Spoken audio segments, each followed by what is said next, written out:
There is another case in variable slope where extensions are not under the curve. Check how it is interpreted here in hydrology.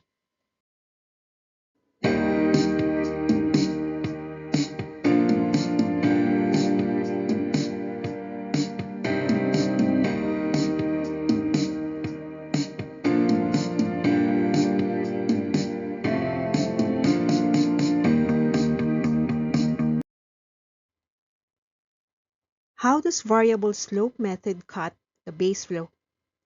Having a standard hydrograph, identify four important points. The first is the start of runoff, where the first extension is based. This extension ends at peak discharge.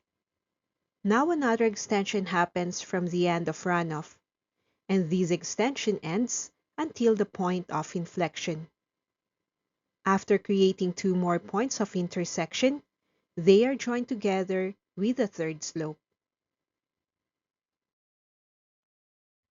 The problem considers a storm over a 50 square kilometer catchment area at a duration of 7 days.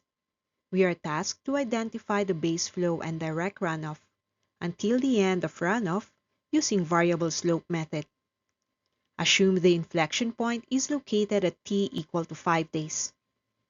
Plot the points using time as x-axis and stream flow as y to create a line graph. Then identify the start and end of runoff. The start of runoff is identified through eyeball. It is the lowest point right before the peak. In this case, it is at t equal to 2 days, with 205 cubic meters per hour. The end of runoff is a little more difficult to eyeball, so use the equation of n as equal to 0.826a raised to 0.2. Place the area of 50 square kilometers and have n as 1.81. But we round this up to 2 days. This means that the end of runoff is 2 days after the peak discharge, and that is at T6. Now to work with the variable slope method.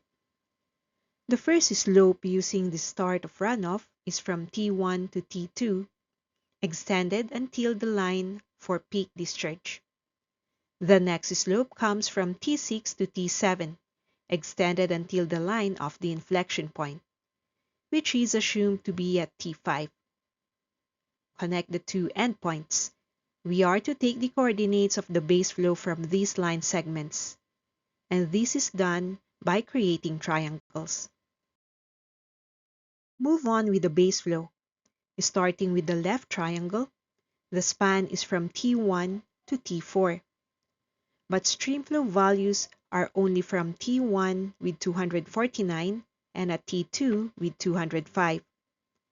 To identify the base flows from T3 and T4, we use ratio and proportion, or similar triangles. Take a triangle from the first span of 1 day, where vertices are 249 and 205.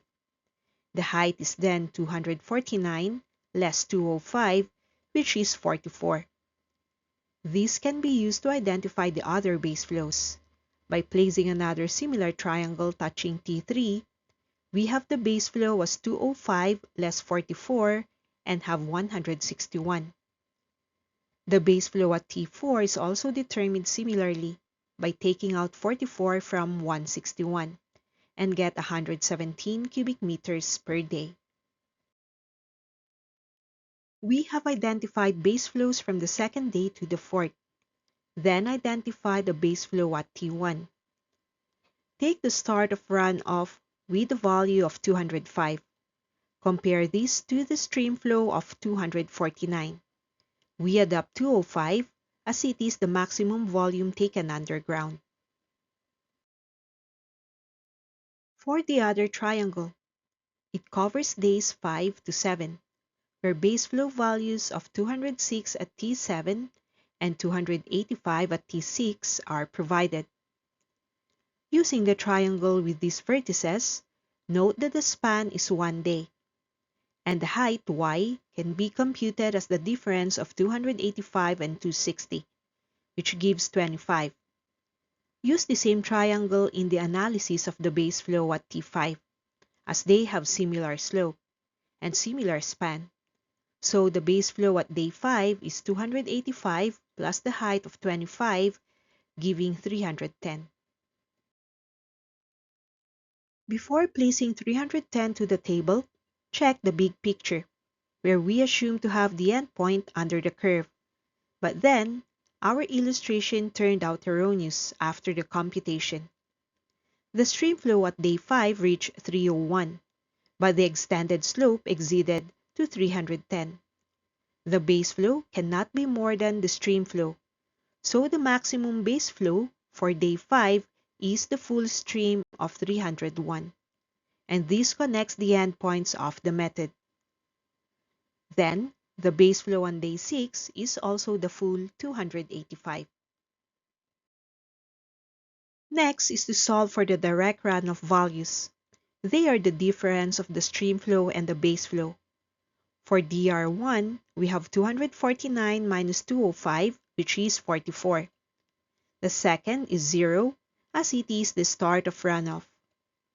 DR3 is 284 minus 161, which is 123. And DR4 is 356 minus 117, resulting to 239. At T5, there is no direct runoff anymore because this is the end of runoff. Same with T6.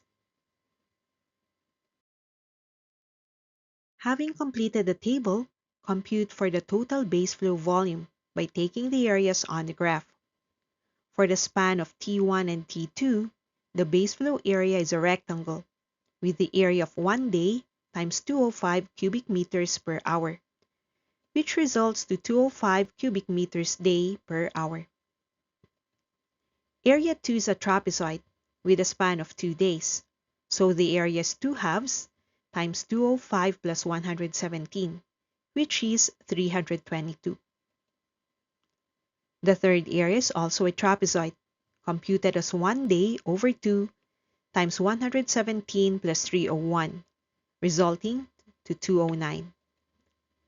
The last area is again a trapezoid, computed as 1 day over 2 times 301 plus 205, simplified as 293. Take the summation of all the areas and arrive at 1,029 cubic meters day per hour. Multiply this with the conversion of 24 hours a day to cancel out days and hours. The total base flow is then 24,696 cubic meters. Now for the direct runoff volume. The first area is a triangle, computed as half of DR1, which is 44 times 1 day, giving 22. The second area is also a triangle, having half of 123 times 1, which is 61.5. The third area is a trapezoid, computed as half of 1 day times the lengths of 123 plus 239, resulting to 181.